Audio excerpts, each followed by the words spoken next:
Louisiana. It's Thursday, February 4th, 2021, and you're listening to Local News Live, a production of AOC Community Media in partnership with the Acadiana Advocate. Their team of journalists print the stories important to our community and state, and we are happy to read you some of those stories. You can hear Local News Live Monday through Friday from 9 a.m. to 10 a.m. on AOC 1, the AOC Community Media channel on YouTube, and on Cypress Street Radio at aocinc.org/CS radio. You can find print versions of these stories and more at theadvocate.com. We couldn't bring you this community service without the generosity of our volunteer newsreaders. This morning, we're joined by Daniel Rayburn. Welcome to Local News Live, Daniel. Thank you for having me. And I know we have a ton of news, so I'm going to get off, and I want to remind listeners that they can catch more stories at The Advocate because we could not fit everything in today, but they can read more at theadvocate.com. Thanks, Daniel. Yeah, thank you. And so as we just covered, we actually have just a small handful of headlines this morning, but they are quite lengthy stories covering some very important news from around the area. So with that, good morning, and we will jump right in. Before we begin with our first headline in the Acadiana area, just a small warning that the story does deal with issues and use language revolving around suicide. And the headline reads, Deputy Suicide Shines Light on Mental Health and Racist Policing. Veteran, 43, left haunting video on social media. This is written by Katie Gagliano. Before Deputy Clyde Kerr III took his own life Monday outside the Lafayette Parish Sheriff's Office, he left haunting final words in a series of social media videos. Kerr, a father and military veteran, was 43 and worked as a school resource officer. In Kerr's videos, he talked directly to the camera on a range of issues, from police brutality against Black people and mental health needs in policing, to division in society, and children's exposure to murder, violence, and other negative or traumatic influences. He also describes his struggle to reconcile his identity as a Black man with his profession, while hinting at his impending suicide. Being a Black man in law enforcement can be difficult, said Lafayette City Marshal Reggie Thomas, the first Black person elected to a citywide position in Lafayette. Thomas said he watched some of the videos Kerr posted and could tell the man was deeply concerned about the way police work is going. One video that particularly resonated was of Kerr relating a conversation he had with his son after Minneapolis police killed George Floyd. Quote, he had to talk to his son about how you have to react with a police officer, Thomas said. Nobody should have to have that conversation. Kerr's videos have garnered thousands of views since his death, and are catalyzing conversations online and in the community about addressing mental health needs and the state of policing. Kerr said he was done serving a system that doesn't care about people like him. Quote, you have no idea how hard it is to put on a uniform in this day and age with everything that's going on, he said. My entire life has been in the service of other people. Y'all entrust me to safeguard your little ones, your small ones, the things that's most precious to you, and I did that well. I passed security clearances in the military, but that has allowed me to see the inner workings of things.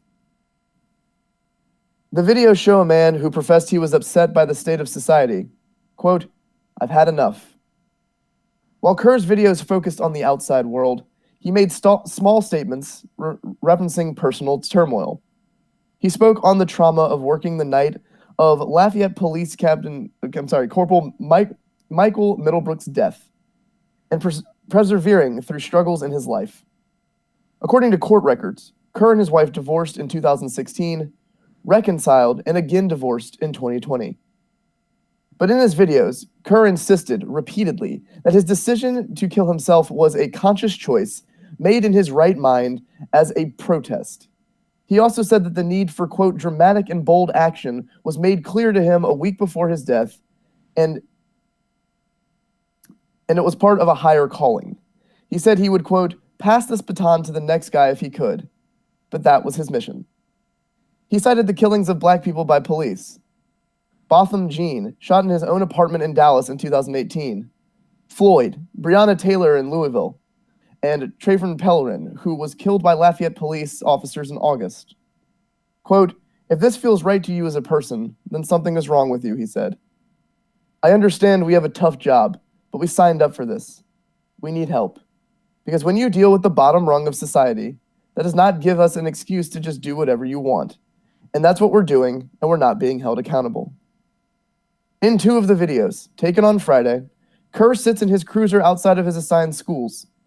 Children can be heard on the playground in the background as Kerr mentions sharing a last wave with the students, though they were unaware that this would be their final interaction with him. Blue Raffles, spokesperson for the Diocese of Lafayette, said that the St. Genevieve community is reeling from the loss, and school leaders are organizing counseling sessions for students and staff.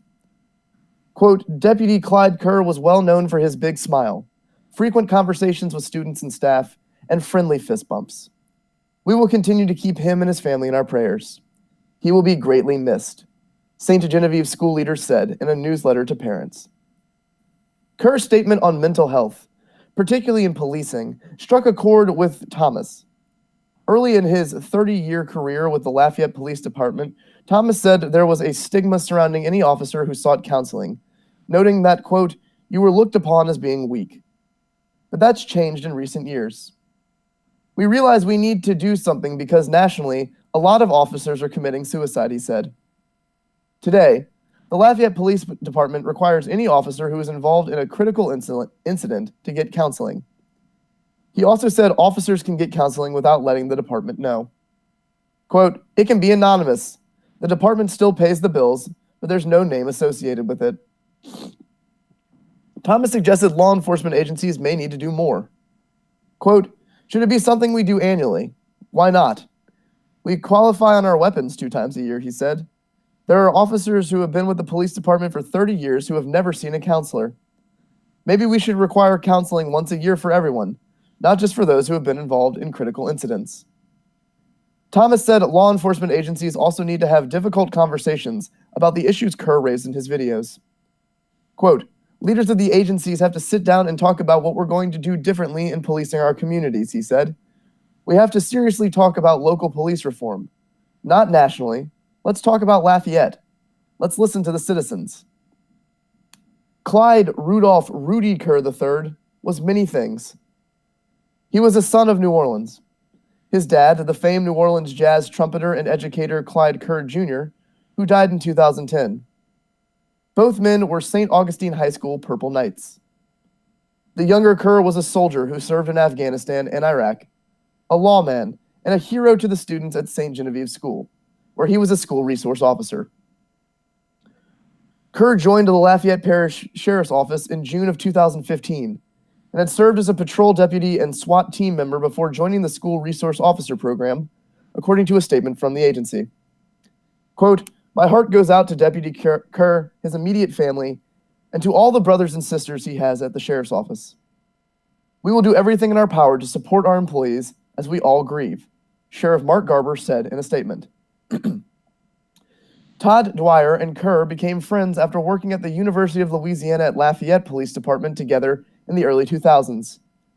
Kerr would visit the Dwyers' home every week, playing with their 8- and 4-year-old children, cooking out, or dreaming up his next big plan. Kerr was disciplined, but also had an infectious energy. The kind of guy everyone wanted to know and be friends with, his friends said. Quote, no matter where he was in the world, what was going on, everybody was always smiling who was around him, Dwyer said. Dwyer, now a construction safety specialist, said Kerr was the friend he went to for difficult conversations and hard truths about race, politics, religion, and the world their children were growing up in. Dwyer said the men didn't keep secrets from each other. He said his wife noticed a shift in Kerr in the past 2 weeks, but the lawman was never explicit about taking his life, Dwyer said. Dwyer said in conversations about struggles in life, they thought Kerr was considering a career change or other life move. Dwyer said it's possible there was unspoken turmoil under Kerr's sunny facade, but there were too many what-ifs that they'll never have answers to. Quote, I just think that if we could have 10 more minutes to try and talk him out of it, and if policing issues was his point and what he was trying to draw attention to, the thing I'd press on him, and his career that he currently does, the lives he touches, he has that chance or that position to make a difference in each of those kids' lives each year, no matter how little time they have, Dwyer said. Dwyer said he's still trying to process his initial grief and is focused on supporting his own children and Kerr's sons as they adjust to life without their father. Kerr's lifelong friend said he has not watched Kerr's suicide tapes and doesn't plan to for some time, but he did see a brief snippet. He barely recognized his best friend, he said. Quote, "The face and the eyes that I saw in just the 2 seconds of watching it was nowhere near the person that I knew for the last 20 years. It was like whoever that was, it wasn't Rudy. He'd already checked out," Dwyer said. Calvin Richard, who graduated from St. Augustine a year ahead of Kerr, recalled how they had thoughtful discussions about the need to reform law enforcement in the United States after Floyd's death last year. But he said Kerr at the time gave no indication that he was distressed as he was in his final days. Quote, "You wouldn't see this coming," Richard said. "We never had any conversations of this being on his mind." Richard, of Marble Falls, Texas, remembered Kerr as a capable man and fast learner who was able to take command of the task before him. Richard said as teens, the two worked a summertime job together in the Orleans Parish Civil District Court's records room, and he was impressed by how swiftly Kerr mastered the particulars of the job as a junior employee. Quote, "I could see he was a natural leader," Richard said. Richard said the famously tight-knit St. Augustine community was collectively grieving. Perhaps the most obvious indication was the many alumni who switched their social media avatars to the school logo with a black ribbon around it.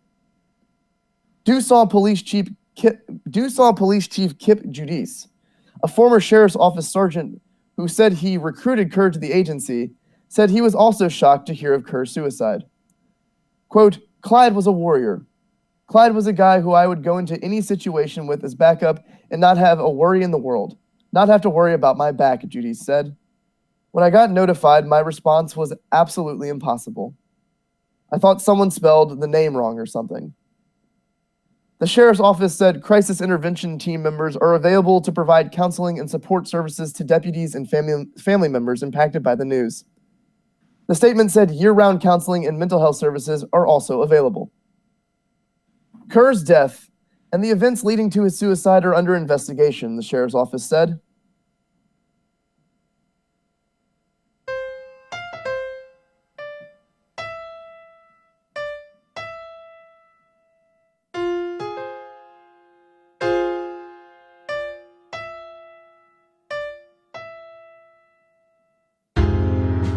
And now, we'll take a break from our headlines for a PSA.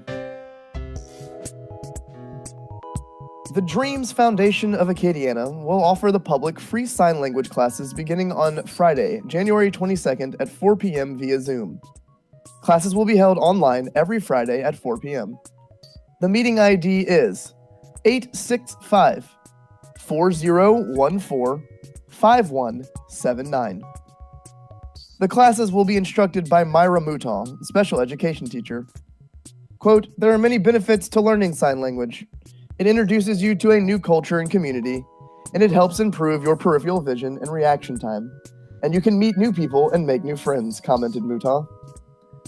For more information about the sign language series, contact dreamsfoundationaca@gmail.com. Join the Facebook event for updates regarding the classes at www.facebook.com/dreamsfoundationofacadiana. The Disability Resources Education Activities Management and Services Foundation of Acadiana, a 501c3 nonprofit organization, was incorporated in 2007 to help individuals with special needs and their families. Follow Dreams Foundation of Acadiana on Facebook, Twitter, and Instagram.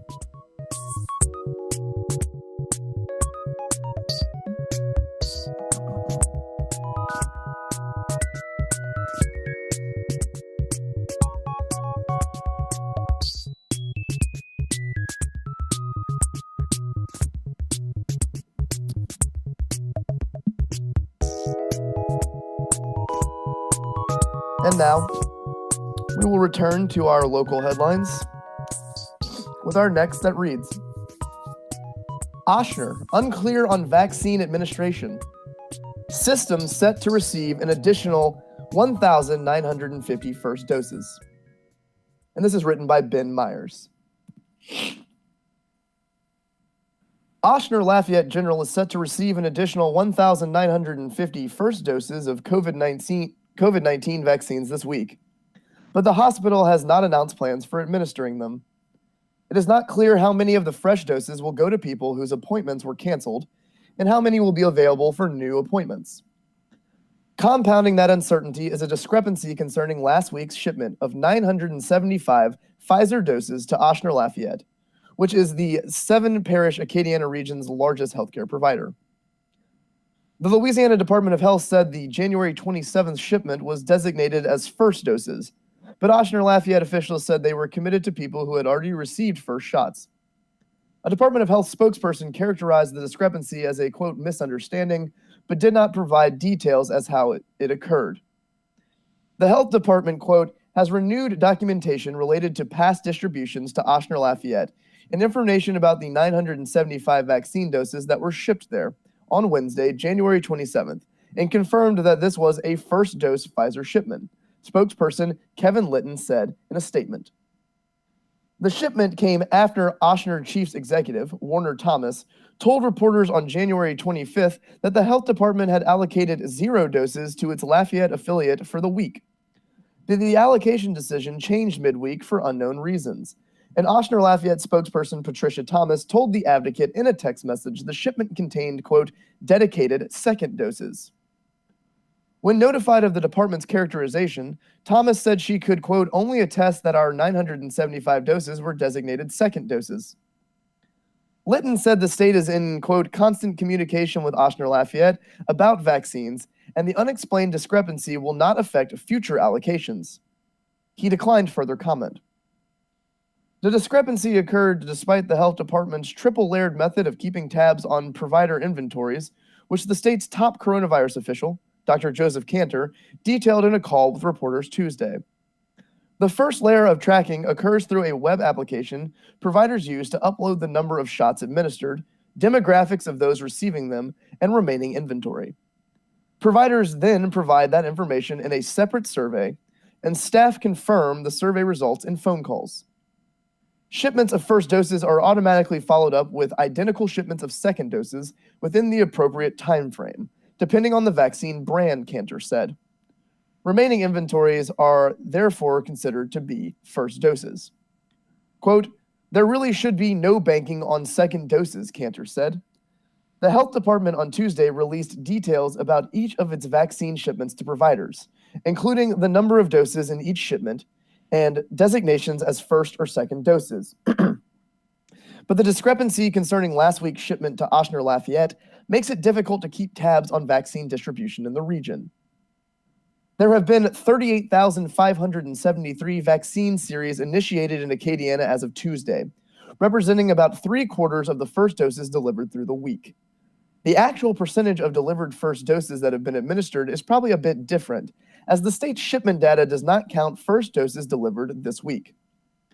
Ochsner Lafayette has received about 12% of the first doses shipped to Acadiana, and about 45% of the second doses, according to health department data. The higher proportion of second doses is likely because Ochsner Lafayette received a larger share of first doses when the state started shipping vaccines in December. The health department has since aimed to create an equitable distribution method across 9 administrative regions that considers population, provider capacity, and local needs within regions. Quote, every week, it's a process of seeing who has remaining stock, where existing gaps are, and where the capacity to deliver doses are as well, Cantor said. There is no magic algorithm that spits exactly what providers get what. In the beginning, the state limited hospital systems like Ochsner to vaccinating its staff and independent healthcare workers such as dentists, therapists, and others. But fewer than expected members of this group opted to receive shots, leaving hospitals with a glut of time-sensitive vials. To prevent waste, the state instructed hospitals to vaccinate anyone age 70 and older, leaving it up to hospitals to set up systems for doing so. Ochsner Health Systems aggressively moved to administer more than 20,000 first doses over the weekend of January 9th and 10th. That included about 1,300 vaccinations through Ochsner Lafayette, which had invited 7,500 of its patients within the eligible age range to set up appointments to get vaccinated. Local Ochsner officials said then that the state had encouraged them to vaccinate as many people as possible, regardless of supply on hand. Confidence in the supply chain was based in part on federal assurances in the in the final weeks of the Trump administration that did not pan out, Ochsner and state health officials have said. Like other providers across the country, Ochsner was forced to cancel thousands of appointments for first doses. The cancellations included about 1,000 in Lafayette, although local Ochsner officials said that subsequently obtained enough supplies to restore 539 of those appointments. Half of that group, 269 people, had received vaccinations as of January 27th, according to Ochsner Lafayette. Ochsner Lafayette, formerly known as Lafayette General Health, joined the Ochsner system in October. Unlike other Ochsner locations across the state, the Lafayette affiliate is not connected to the My Ochsner web portal, which elsewhere is being used to manage vaccination appointments and waiting lists. That forces local Ochsner staff to rely on emails and phone calls to schedule and cancel appointments. This week's shipment of 1,950 doses to Ochsner Lafayette, confirmed through the state, apart from its provider allocation list, would seem to cover the balance of canceled appointments and also allow for new ones, based on information that system officials have previously provided. Asked about this week's shipment, however, Ochsner Lafayette officials said they would not release additional information for now. Ochsner Lafayette officials have encouraged those interested in COVID-19 vaccines to call 855-206-9675 or visit ochsnerlg.org/vaccine.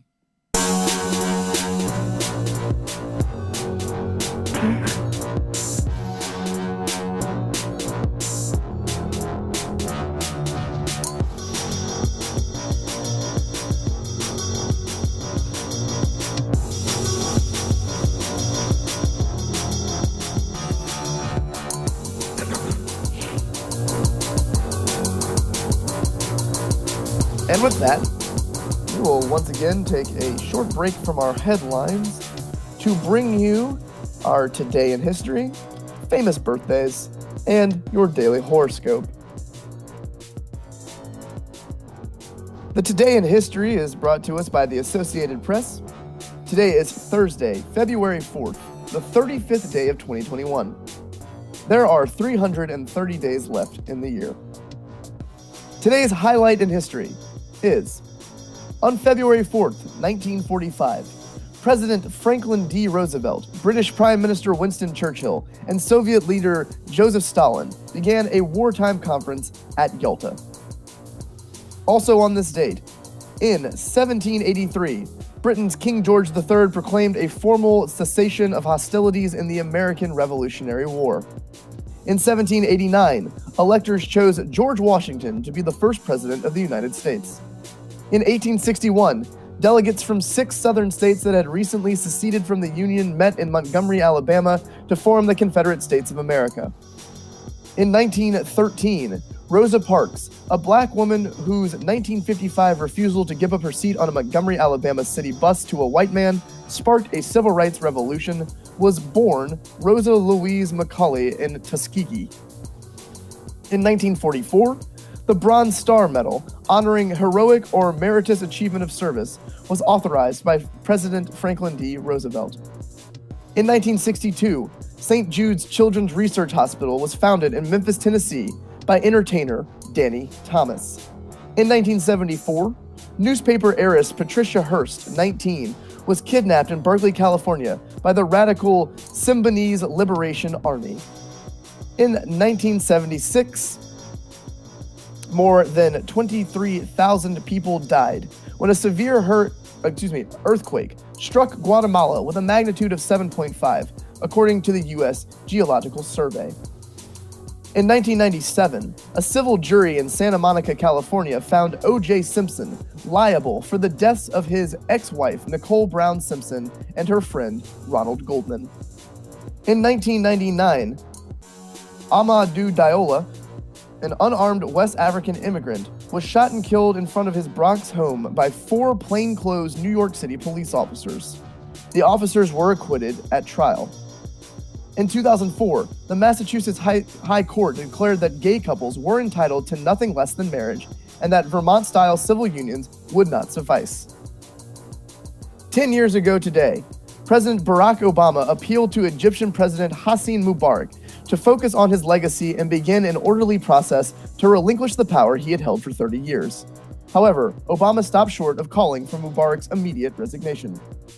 5 years ago today, infuriating members of Congress, a smirking Martin Scarelli took the fifth at a Capitol Hill hearing on his practice of jacking up drug prices as CEO of Turing Pharmaceuticals.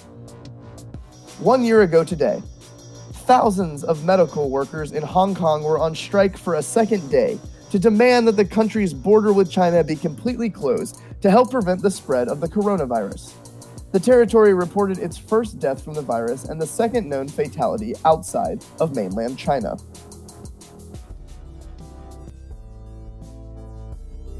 And now, we move to today's famous birthdays. Today, actor Jerry Adler has turned 92. Former Argentinian President Isabel Perón is 90. Actor Gary Conway has turned 85 today. Rock musician John Steele of The Animals has turned 80. Singer Florence LaRue of the 5th Division is 79 today. Former Vice President Dan Quayle has turned 74. Rock singer Alice Cooper is 73. Actor Michael Beck has turned 72. Football Hall of Famer Lawrence Taylor is 62 today. Rock singer Tim Booth is 61. Country singer Clint Black has turned 59. Rock musician Noodles of The Offspring is 58. Actor Gabriella Anwar has turned 51. Actor Rob Corddry is 50. Singer David Garza is also 50 today. TV personality Nicole Wallace has turned 49. Olympic gold medal boxer Oscar De La Hoya has turned 48. Rock musician Rick Birch of Jimmy Eat World is 46. Rapper Cameron is 45 today. Rock singer Gavin DeGraw is 44. And lastly, rock singer Zoe Manville is 37 today.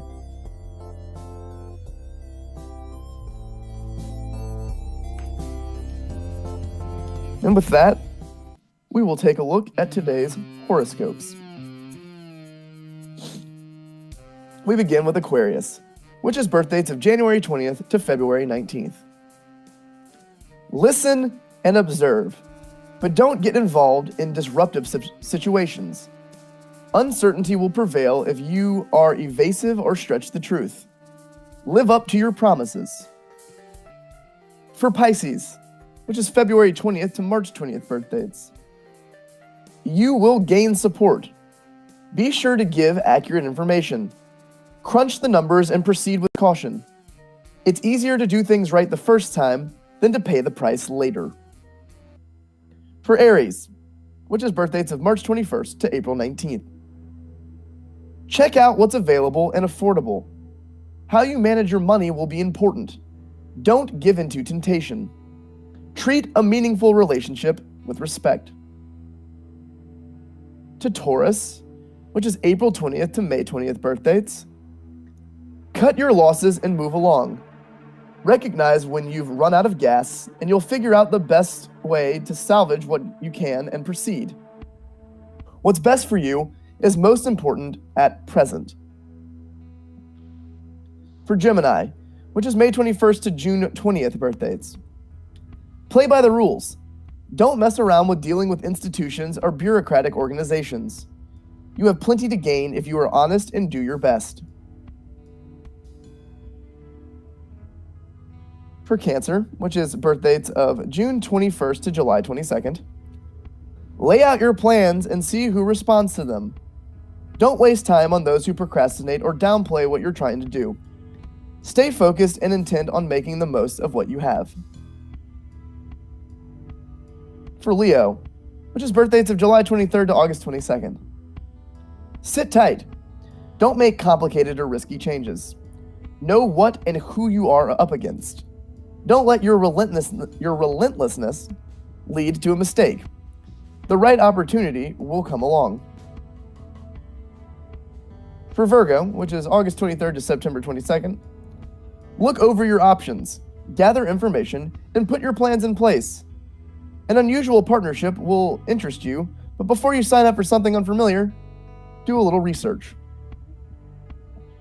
For Libra, which is September 23rd to October 23rd birthdays, take care of unfinished business, but put the past behind you and consider what your options are. Handle unexpected loss carefully. Don't jump to conclusions or lose out on what's rightfully yours. For Scorpio, which is birth dates of October 24th to November 22nd, control your emotions. An unexpected turn of events will leave you in a quandary. Look over your options, take charge, and get things done.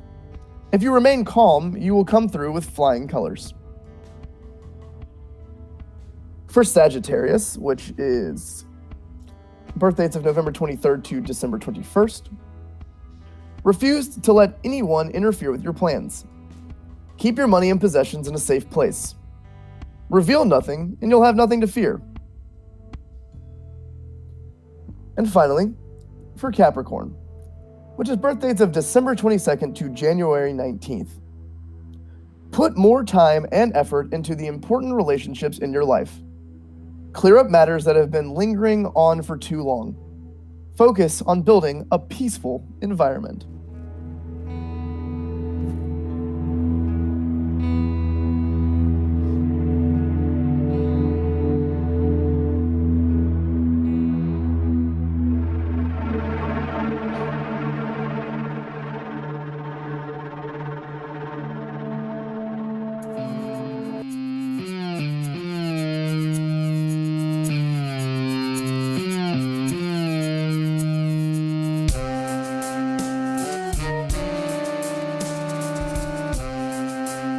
Now, we will return to our headlines from across the Acadiana area. Our next reads, Attorney, ex-Boy Scout leader accused of rape. Barry Roses denies allegations involving child. And this is written by Katie Gagliano. A Lafayette attorney and Boy Scouts of America volunteer was arrested on a rape count after an accusation of sexual abuse while working as a scout leader, which he swiftly denied in a Wednesday news conference. Barry J. Roses, 52, was arrested Tuesday morning on a count of first-degree rape as part of a Lafayette Parish Office investigation into allegations of misconduct involving children brought forward by the Boy Scouts of America. The complaints, reported to the agency in November, detailed 28 possible instances of misconduct involving different victims between 1955 and 2012, a statement from the sheriff's office said. Specifics about the allegation against Roses was not released by law enforcement.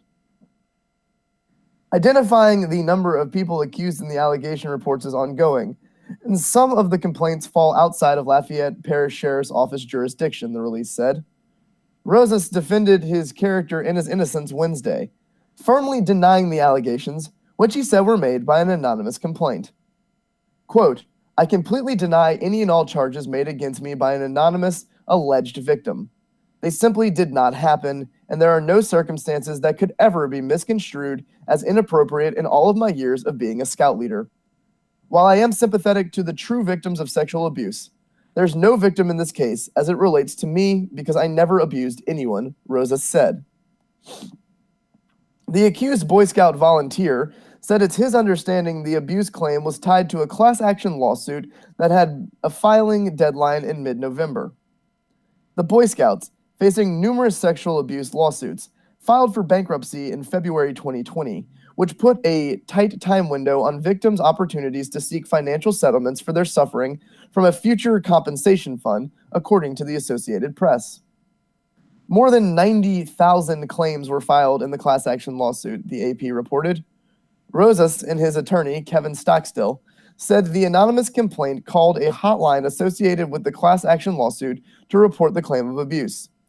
The Boy Scouts of America also has a 24-hour hotline for reporting abuse called the Scouts First Helpline. Stockstill said his client was made aware of the allegation in late 2020 by a local Boy Scout administrator. Rosas said he offered to provide voluntary statements to law enforcement and produce witnesses who could verify his accounts of events or disprove accusations. But Stockstill said his client was not involved in the investigation and was not able to provide a statement or interview to investigators before he was arrested. Quote, "I can't even imagine doing something like that of what I've been accused of. I will not rest, not ever, until these false charges are completely dismissed and my name is restored," Rosas said. Stockstill said that they know little about the allegation and had not been provided with the probable cause affidavit associated with the arrests, but they know the complaint alleged inappropriate behavior in 2004. They said they interviewed Boy Scout pack leaders who worked with Rosas as far back as 2000, but they don't know if those leaders were interviewed by law enforcement.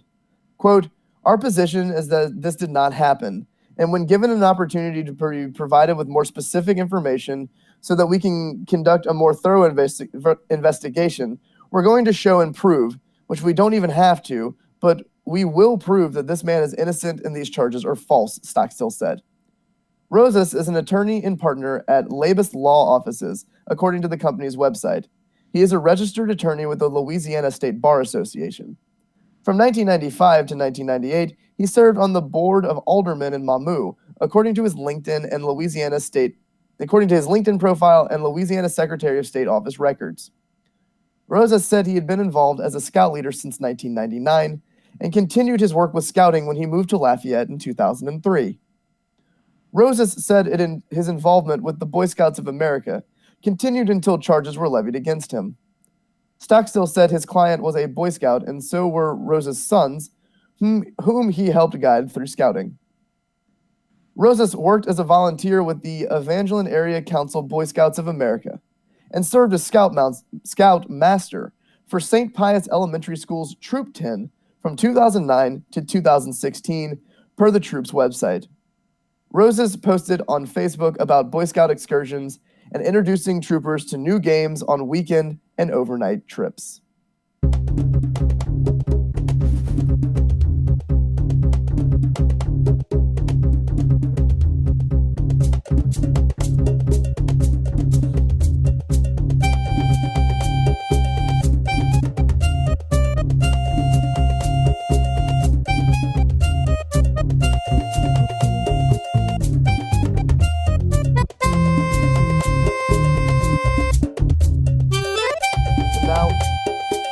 We'll move away from stories focused on the Acadiana area to a bit of a broader view across the state of Louisiana. And our first state headline reads, quote, "The virus doesn't know state lines. Mississippi's looser vaccination guidelines draw Louisiana residents for shots." And this is written by Emily Woodruff.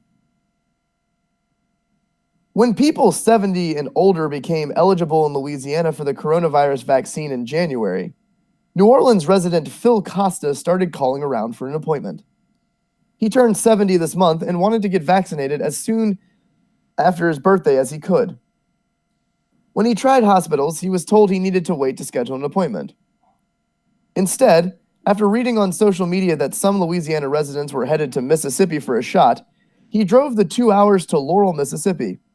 He was in and out with his first dose in 25 minutes.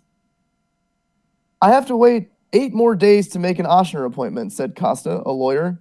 "By that time, I'll have had both vaccines in Mississippi." A small but growing number of Louisiana residents are making the short trip into Mississippi for the coronavirus vaccine. By mid-January, 271 people from Louisiana had received a shot in Mississippi, according to data from the Mississippi Health Department. Within 2 weeks, that number had increased to 820. In total, 5,337 vaccines have been given to people with an address outside of the state. It's still a tiny percentage of the 235,057 people the state has vaccinated, but word is spreading online. A group called NOLA Vaccine Hunters, started by a Tulane University medical student, has grown to nearly 2,000 members searching for cross-border vaccine appointments and other ways to find shots. It has spawned spin-offs in other parts of the country as people search for available doses. Quote, it has kind of been taken over as a bunch of people in Louisiana helping to get people to Mississippi, said Brad Johnson, 28, which is not its intended purpose. He said he founded the site to try and help avoid vaccine spoilage. The cross-border rush is a symptom of vaccine supply constraints, as well as a patchwork of state eligibility requirements that make some people eligible for the vaccine in one state, but not the other. In Arkansas, teachers are eligible. In Colorado, journalists and state government workers can get one. In Washington state, people over 50 are eligible if they live in a house with 2 or more generations. In Louisiana, the only people who are allowed to receive a vaccine are healthcare workers, students and staff at health schools, and people 70 and older. In Mississippi, people over 70 are eligible, but so is anyone over 16 with one of several common health conditions, including diabetes, being overweight, or being a smoker. Cancer is also one of the qualifying conditions, but guidelines don't specify if that means someone undergoing treatment or whether someone who had benign skin cancer removed might qualify. Caroline Center, 58, operates a bed and breakfast in New Orleans and is a breast cancer survivor. She got a shot in Pascagoula, Mississippi on Monday. Quote, I don't want to come close to death again, said Center. I had friends who died of COVID. Mary Reed, 63, learned about traveling to Mississippi through the NOLA Vaccine Hunter site after finding the group through a Google search. She got her first shot last week in Macomb, about 1.5 hour drive from her home in Walker. She's also a breast cancer survivor, but nobody made her prove it. She rolled up to a drive-through site, no ID or medical documentation needed. Quote, I guess it's basically on the honor system, said Reed. A 39-year-old from New Orleans who visited meatpacking plants for work got the shot on Tuesday. Quote, I feel kind of guilty going over there to get it, said the man who didn't want to use his name and declined to say how he qualified under Mississippi rules. But he noted he did have an underlying condition. Quote, there are probably people here that need it. Tiffany Temple has been refreshing Mississippi's vaccine appointment site for weeks. She lives in New Orleans, but she's been trying to secure appointments for her parents and in-laws, all in their 70s and Mississippi residents. But the hotline was always busy, and the site always had the same message in red letters at the top of the screen. Quote, no first dose appointments available at this time. So when she saw online that people in Louisiana were going to Mississippi for a shot, she was confused and a little angry. Quote, it just really struck a nerve, said Temple, a 45-year-old banker, especially because my parents are older. My dad has a heart condition.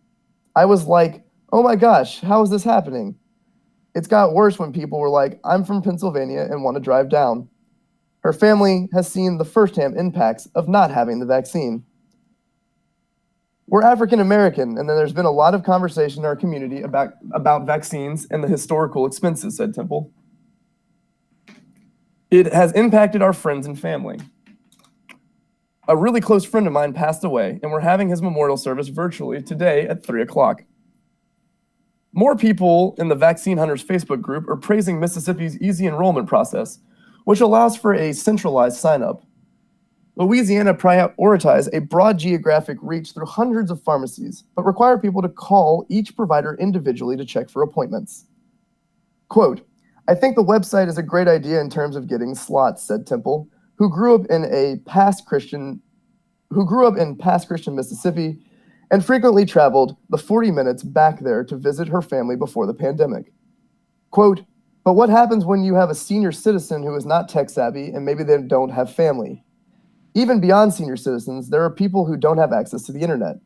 Who's helping them? This is a question that troubles epidemiologists who know that scarce resources are often not accessible to those who need them most. Quote, if the vaccine doses are allocated to serve the citizens from one jurisdiction and you're from another, you're basically jumping the line on people from the jurisdiction, said Susan Hassig, an epidemiologist from Tulane University, who helped develop Louisiana's prioritization tiers. Quote, I have a little bit of ethical difficulty with that.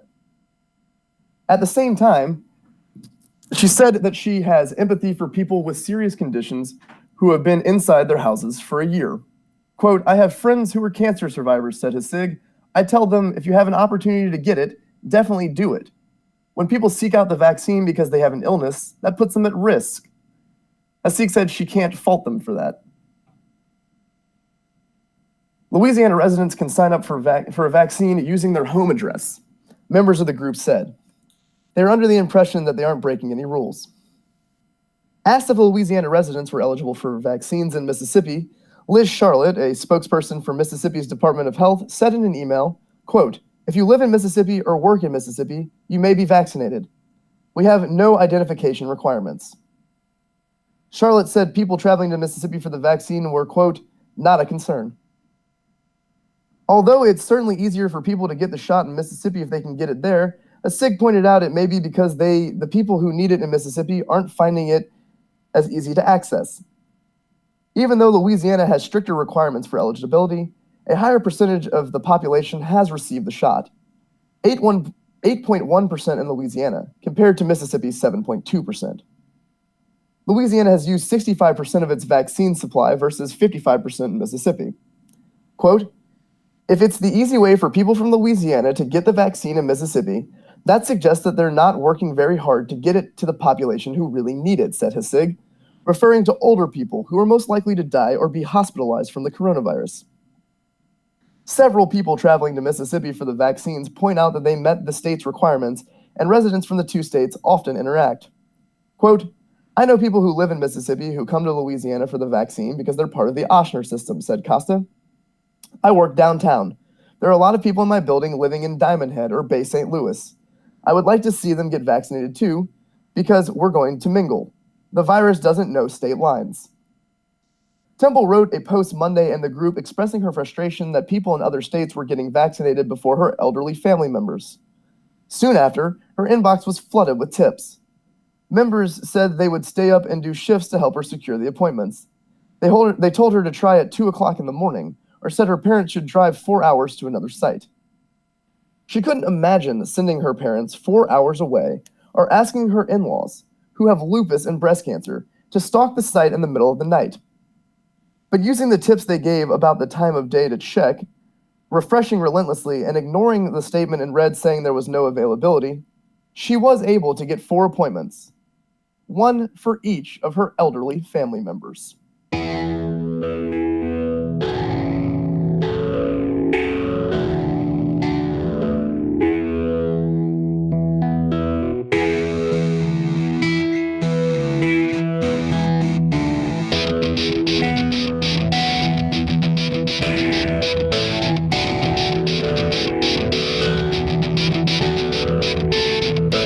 And with that, we will shift to the world of sports for our final headline of the day. And that headline reads, Cajuns add number of new names to 2021 class. UL recruits a mix of high school prospects and Division I transfers. This is written by Kevin Foote. The UL Raging Cajuns football program went to places it had never been during the 2020 football season, with a road win over ranked Iowa State and to the number 15 spot in the final AP poll. And if you listen to Coach Billy Napier's assessment of the 2021 signing class, his program reached yet another significant milestone on its climb to unprecedented heights. Quote, this will be the best collection of players we've had since we've been here, Napier said Wednesday. After signing 7 high school players, 1 junior college prospect, and 2 Division I transfers in December, the Cajuns' list of newcomers more than doubled the talent level with Wednesday's additions. In addition to the 9 high school signees, another impressive group of Division I transfers were added to enhance the crop. Quote, we took a little bit of a different approach, Napier said. We felt like, given the year, we kind of stuck to our guns a little bit in terms of our evaluation process. We didn't reach in the first period. We just kind of said, hey, look, there's going to be a lot of players that are going to become available. And there were. So we saved them and we closed strong, Napier said. I felt like our staff did really good work here down the stretch. We'd be hard-pressed to do it much better than we did.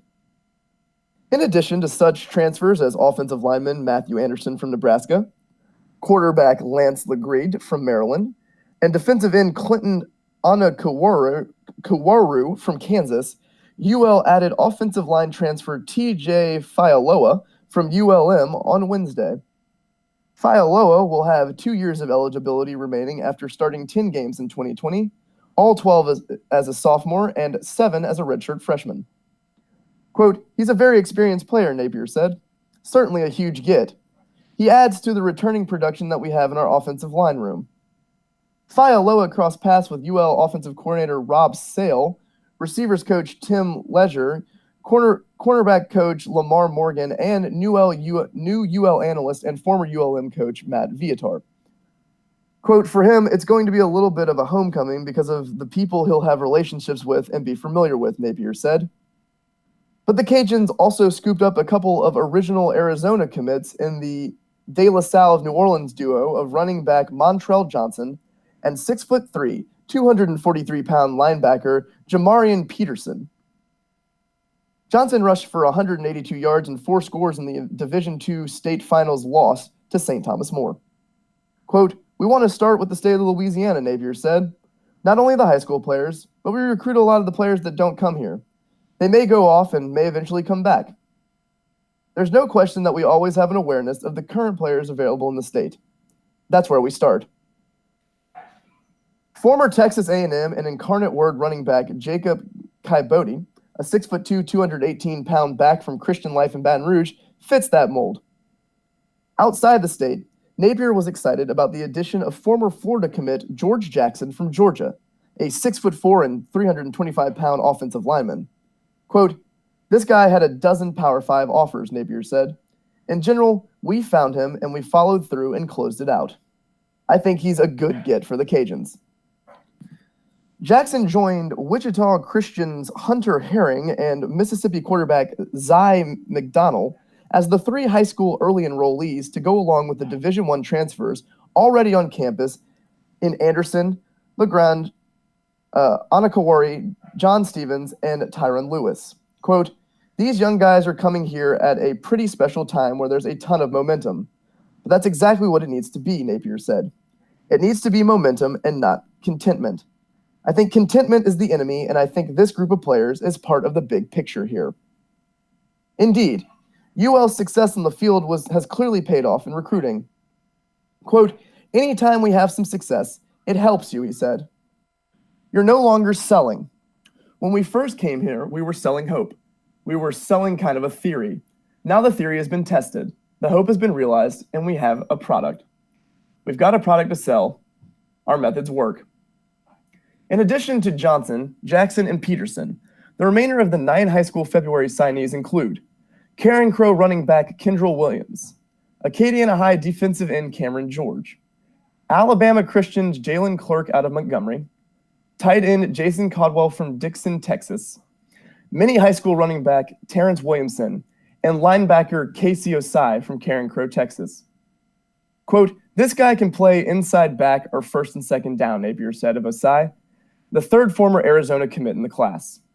Quote, I think we got a steal there. Clark was a dynamic dual-threat high school quarterback who Napier said could play safety, cornerback, and maybe even wildcat formations on offense, as well as a potential return specialist. I think he's one of those that we're going to look around and say, how did that guy end up here, said Napier.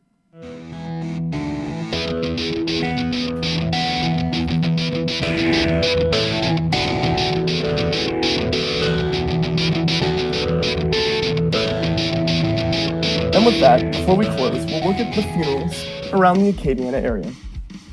We only have one.